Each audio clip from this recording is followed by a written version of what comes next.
Is Parashat Toldos. Can we sing the name of the parasha of the week? Yes. Okay. The week Is is Toldos. Toldos, the parasha of the week. Is Toldos. It talks about Abraham. That's right. Beautiful. So in this week's parsha, it starts off by telling us all about the second one of our fathers, who was Yitzchak Avinu. Everybody say hello to Yitzchak Avinu. Hi, this is him when he was young. Hi, everyone. My name is Yitzchak Avinu, and I have a wonderful wife. Her name is Rivka Imenu. Everybody say hello to Rivka. Hi. More than anything, we want to have children. We've been married 20 years and we still don't have children. I know. I'll go to one end of the room and I'll daven to Hashem, and you go to the other end. So both Yitzchak and Rivka, each one went to another side of the room and they davened to Hashem. They said, please, Hashem, please help us have children. Please, please. And Baruch Hashem, after they davened, Hashem listened to them. And Rivka was so excited because now she knew she was going to have a baby. But she couldn't understand. She said, oh, look, I walked past a place of Torah learning. Oh, my baby keeps kicking. He wants to come out to learn Torah. Oh, I'm so happy. I'm going to have a wonderful tzaddik for a baby. But then, after she passed the place where everyone was learning Torah, Rivka Imenu was passing a place where people, Rahmana Litzalan, were davening to idols. Oh no! It was really bad. She didn't want to walk past there, but she needed to. And then all of a sudden, again, the baby started to kick like it wants to come out to go to where the idols are, where the vessels are. What's wrong with my baby? Oh no, maybe just a mistake. Well, she walked again past the place of Torah learning, and again the baby kept on wanting to come out. And she said, oh, phew, Baruch Hashem, my baby is a good baby. It's going to be a big tzaddik be'ezat Hashem and love Hashem and be the daddy to all the Jewish people. Oh, I'm so happy. But then again, she walked past a place. People were davening to idols and didn't believe in Hashem. And again, Rivka felt, oh no, the baby keeps on kicking and wanting to come out. Hashem, please help. What's wrong? Why does my baby keep wanting to come out to where there's idols? Is my baby a tzaddik who's going to become the daddy to all the Jewish people? Or is my baby not good? She didn't know. Yes, you're right. It wasn't one baby. It was two babies. You're right. You know the parasha so well, Yaladim. I'm so proud of you. Well, Yaladim, you know what happened? She went to the yeshiva of Shem and Ever. Shem and Ever were big, big tzaddikim. And they had a big yeshiva. And she came to them and she said, Rabbi Shem, please help me. I don't know what's wrong with my baby. It keeps wanting to come out where there's Torah learning, and then it also wants to come out where there's people davening too. And Shem and Ever told, oh, don't worry, Rivka Imenu. It's okay. It's not one baby, it's two babies. Told them, you know what? One will be a big tzaddik, and he'll be the father to all the Jewish people. The other one, right? The other one was Asa. And he said the older one will serve the younger one. And Rivka said, oh, Baruch Hashem. Well, Yaladim, Rivka had the babies. And the first baby to come out was all red and hairy. He even had a beard, was Esav. And right after him came another baby. He was like a nice, sweet baby. And you know what he was doing? He was Right. He was holding on to the foot of his big brother. He wanted to be the older son. He wanted to be the firstborn. You see why, Eladim? Because the firstborn, the oldest son, is the one who would work in the Bet HaMikdash. The oldest one, first one to be born, was Esav. He was all red. And right after him came Yaakov. And Yaakov was pulling on his foot. He wanted to come out first so he could work in the Bet HaMikdash and be the father to all the Jewish people. Well, Yeladim, they grew up. In the beginning, when they were little, you couldn't tell which one was good and which was not. But you know what? Grew up and they grew up till they became big. They became big. Esav Yeladim, like you know, became a hunter. He was all the time going with his bow and arrow. And you know what he was doing all day long? He liked to chase after animals and catch them. He actually had a very, very special coat, Yeladim. It was Adam Harishon's coat. And he used to wear it. It was a very special coat. It's a furry coat. And when he wore it, children, the animals used to get scared from him. It was a special coat that Hashem gave Adam Harishon, very first man. And now Esav had it. And he'd always wear this coat and he'd go outside hunting, usually. And he became a very good hunter. He'd always catch the animals with his bow and arrow and shoot them, but he would hurt them. He wasn't very nice at all. And Yaakov Yaladim, this is Yaakov as a big daddy, a big boy now. Yaakov loved to sit and learn Torah. Yaakov sat in his tent and learned Torah. Esav was very worried about his coat. He always said, "Oh, I don't want anyone to steal my coat, especially my nice wives." So he said to his mommy, "Mommy, will you take care of my coat for me?" And Rivka said, "Sure, Esav, I'll watch your coat for you." And she put it away in the closet. She put away the coat. Well, Yeladim, one day, Esav came in very hungry. He had been hunting all day. And he was like, "Phew, I'm so hungry." And he started to smell. Ooh, something smells yummy. You know what? It was Yaakov, children, and he was cooking lentil soup. Can you all see the lentils, children? The lentils are like these red, tiny little seeds or beans or whatever you want to call them. They're called, yes, they can actually be eaten. They're real. These are real lentils. And Amora is just pouring them here. Sometimes mommy can make lentils. And Yaakov was cooking the lentils. And he was mixing it. He was actually making the lentil soup for his daddy, for Yitzchak. And Esav came in and he said, "Oh, I'm so hungry. Oh, give me food. I want to eat." Mina Adoma Hazeh. He said, "Give me from this red stuff." And Yaakov said, "Yeah, wasn't that just where I have to say, 'Please, may I have,' right? We don't talk like that." Esav wasn't very nice at all. And Yaakov said, "Okay, I'll give you from this red soup, but I want something back from you." And Esav said, "Sure. I don't care. I want to eat. What do you want?" "I want to be the big brother from now on. You're the oldest brother.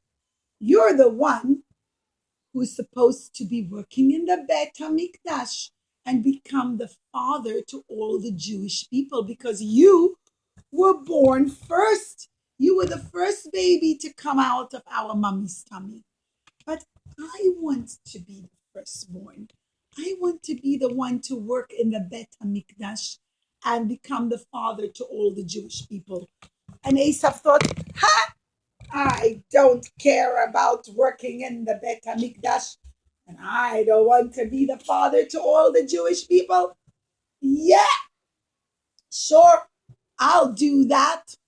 Okay, you give me the red lentil soup, and I'll give you a piece of paper, a contract, like a written document, something that's written that from now on, instead of Esav being the firstborn, the Bechor, it's called to be the Bechor, Yaakov will become the Bechor. Yaakov will become the firstborn. And Yaakov said, okay, and I'll also give you a whole treasure chest. Everything I own. It had tons of money in it, Yeladim. Yeah, Yaakov gave him a whole treasure chest filled with money. It had lots of golden coins in it. It had beautiful golden vessels, like dishes. Gave him sacks and sacks of money. And Asaph, and even jewelry, all different kinds of jewels. Yaakov paid, the Torah tells us Yaakov paid a lot of money for it. And Asaph started to laugh. Ha ha! My silly brother thought, ha! He is giving me all this money and the lentil soup to become the firstborn. I don't care about being the firstborn. Ha ha! I'm not going to be the firstborn anymore. Instead, who's going to be the firstborn, children? Yeah. And Esau said, okay, give me the food. I want the food. And Yaakov said, okay, I'll serve you some in a bowl with a spoon. And Esau said, no. Just pour it into my mouth from the pot. He wasn't polite at all, children. He opened his mouth, he laid down, and Yaakov took the whole pot, and straight from the pot, he fed Esau all the lentil soup. And Esau said, yummy, yummy. And he made a big party. He called all his not nice friends, children. They were not nice people. They were robbers and thieves and pirates. All his friends weren't good. And together, they made a whole party. Look how much treasure I got from Yaakov. Yaakov gave me a whole treasure chest and a bowl of lentil soup. Ha ha! I'm so smart. Children, you'll see in the end he realized he wasn't smart at all because he lost something very special. But Yaakov was very happy. From now on, he would be the oldest brother, the firstborn, which means that he would become the father to the Jewish people. Well, children, Yitzchak, their daddy, he became old. Simora stuck on black hair to show how he was when he was young. But now he became old. His hair turned white. But you know what's more important, children? Yitzchak's eyes became very tired. They became very old and they couldn't see. One of the reasons we're told, children, is Esav had very not good wives. And they used to all the time have idols in their house. And they used to make like all this cooking smoke up for the idols. It used to go in Yitzchak's eyes and burn his eyes and hurt him. Well, children, Yitzchak now couldn't see. He didn't see how Esav was a hunter. He didn't see how Esav was always being not nice. And Yitzchak said, I'm getting old. I want to give my oldest son the bracha that the father to all the Jewish people is supposed to get. The blessing of being very strong and very rich and from all the blessings from Shamayim. So he called his son. Now, children, even though Esav was a very not nice person, one mitzvah he did do very well, and that was Kibud Av. He was very respectful to his dad. He loved his dad. Even though he spoke rough, he still kept the mitzvah of Kibud Av, respecting your father. And he would dress in beautiful Shabbat clothing every time he came to see his father. And Yitzchak came to him and he said, Esav, you're my oldest son. You're the firstborn. I want to give you the special blessing, the special bracha for you and your children and your grandchildren and great-grandchildren all the way till the time when Mashiach will come. I want to give you that bracha because you're the firstborn. And Esav thought, oh no, I'm not really the firstborn anymore. I sold it to, who did he sell it to? Right, to Yaakov. He says, oh no, I'm not going to tell my daddy I'm not the firstborn anymore. Because then he won't give me the bracha. Bracha that the firstborn is supposed to get. I'm not going to say anything. So he just kept his mouth shut. He was kind of lying. He wasn't being very good about it. Well, Yitzchak said, please go and prepare nice food for me. And when you come back, I will give you the bracha. And Esau said, sure, Daddy, sure, I'm going. He says, oh, I'm going to go get my hunting things and I'm going to go catch an animal and cook it for my daddy. You know who heard this? Who heard it was their mommy. Mommy's name was, who remember? Her name was? Oh no, Yitzchak can't see. He doesn't know how Esau is such a bad man, that he's not nice. How can he become the daddy to all the Jewish people? He's all the time hurting people and fighting, and all he wants to do all day long is take his bow and arrow and hurt animals and hurt people with it. Oh no, he can't get it. He's not even the firstborn anymore. He sold it to Yaakov. I'm going to go tell Yaakov. She came and she told Yaakov, come. You have to go get the brachot instead of Esav. Yaakov said, but mommy, I'm scared if my daddy will find out. He might get very angry with me. Instead of blessing me, he might say not good things should happen to me. Mommy said, don't worry. Anything that your daddy says not good will go on me instead. I'm sure it will work. And Yaakov said, no, 1 minute. My brother Esav is full of hair. See his hands all hairy, right? Esav was red all over, but he was hairy all over on his neck, on his arms, on his face. He said, shh, what if my daddy will feel me? And Rivka said, don't worry. First, wear the special coat that Esav keeps with me. That's the special coat from Adam HaRishon. And also, I'll take goat skin. She took goat skin, children, and she put it like a scarf around Yaakov's neck. And she also put the goat skins, the hairy goat skins, on his hands.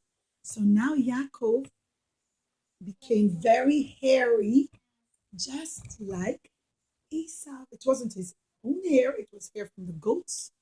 The goat, an animal, has hairy, right? Here's a goat. See, let's see over here. Goats have hairy, like a lot of hair growing on them, right? On their fur, kind of.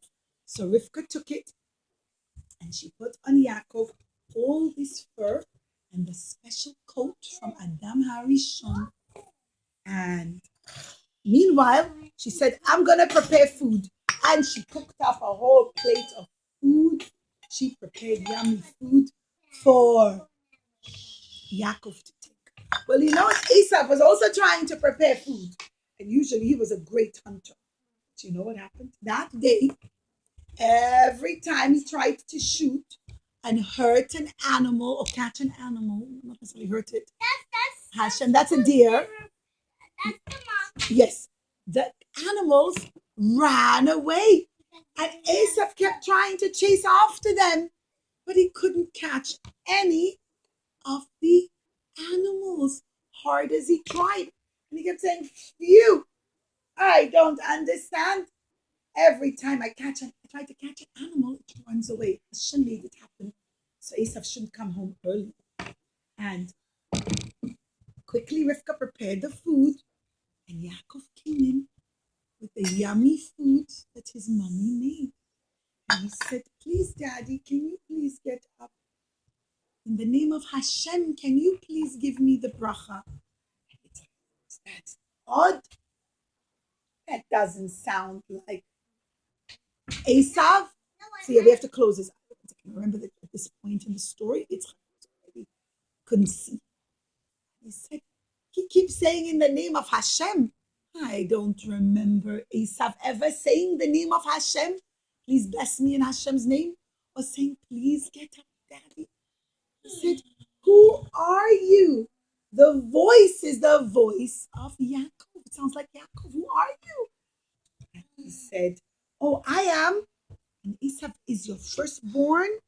He just said, he kind of said, he didn't explain properly who he was. And Yitzchak said, come here, I want to feel you. I can't see you. He couldn't see.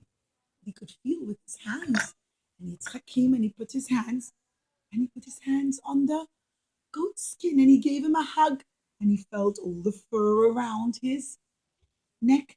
And he felt all over his hands. And he said, Hakol kol Yaakov. The voice is the voice of Yaakov. V'hayadayim yadei Esav. But the hands are the hands of Esav. And Yitzchak said, okay, I'll give you a bracha. He ate the food. He said a bracha on the yummy food. And then Yitzchak put his hands on Yaakov's head and he gave him a very special bracha. He said, V'yiten lecha Elokim mishnata l'shamayim. Hashem will give you from the dew of the heavens, meaning all the blessings from the heavens. I can't remember it. And also from the earth, Hashem will give you all the blessings from Shamayim and all the blessings from the earth. And you'll become the daddy to all the Jewish people. We almost finished, children. It's almost the end. And he gave him all the brachot. And Yaakov said, thank you, daddy. And children, he came to leave the tent. As Yaakov walked out of the tent, he walked out from one door. But Yitzchak's tent had more than one doors to it. He walked out from one door, and as he was walking out, Esav was finally coming back in. He finally caught an animal and he prepared it from another door. So Yaakov went out from the green door, but Esav, as he walked out, was coming in from the pink door. And he comes in, he says, get up, daddy. I brought you food. Give me the bracha. And Yitzchak said, who are you? She says, what do you mean who I am? I'm Esav. You told me to go get you food. I brought you food. Give me the bracha. So Yitzchak said, oh no. So who was just here a few minutes ago? I gave him the bracha. I thought he's the firstborn. I thought he was you. Esav cried a big cry and a big scream. And he said, that's not fair. That must have been Yaakov. Twice he took me my things. First he took the firstborn right. And I sold him my firstborn. Instead of being the firstborn, he became the firstborn. And now he took the brachot away from me. And Esav was so upset. And he said, really? He's really the firstborn? Oh, I'm so happy. I was worried. I thought I blessed the younger son. And Esav said, okay, Gam Baruch he should be blessed too. And Esav cried, please give me a bracha too. I want a bracha. And he said, you know what? I gave all the brachot to Yaakov for him and his children and his grandchildren, his great-grandchildren, all the way till the days of Mashiach and even more. You know what, bracha? All I can bless you is that if he doesn't keep Torah and mitzvot, then you will become stronger than him. And Esav said, oh, that's the only bracha. And Yitzchak said, yes, so long as Yaakov and his children learn Torah, he'll be strong and he'll have all the blessings. But if he doesn't learn Torah and his children don't learn Torah, then you'll be able to be stronger than him. And Esav became very angry. He says, I got such a little bracha. I'm gonna wait till my daddy gets old and he can't see. He's not here anymore. Then I'll hurt my brother really badly. He was very angry with him. And Yitzchak and Rivka felt that Esav was very angry with Yaakov. And they said, Yaakov, come. We don't want you staying near Esav. He's going to hurt you. We want you, pack your things, take a suitcase, and go far away from here. Don't stay near your brother Esav. Esav is going to hurt you. Take your things all in a suitcase and go away from here. Go to Rivka's brother, to your uncle, to Lavan, to Padan Aram. Remember last week we learned all about, Morris taught you all about Lavan, right? And Rivka was there. Eliezer came with the camels, right? It was in a place called Padan Aram. And they told him, go to Padan Aram, leave. Don't stay here in Beersheba. Don't stay here. Go far away. So Yaakov packed his suitcase and he kissed his daddy and mommy goodbye. He said, okay, I'll go away. Esav remained very angry. But Yaakov went away. Next week in Parashat Vayetze, we're going to learn what happens to Yaakov on the way to Padan Aram and what happens when he gets there. But that's for next week's Parsha. Everybody say bye. Bye. Bye. Thank you for listening.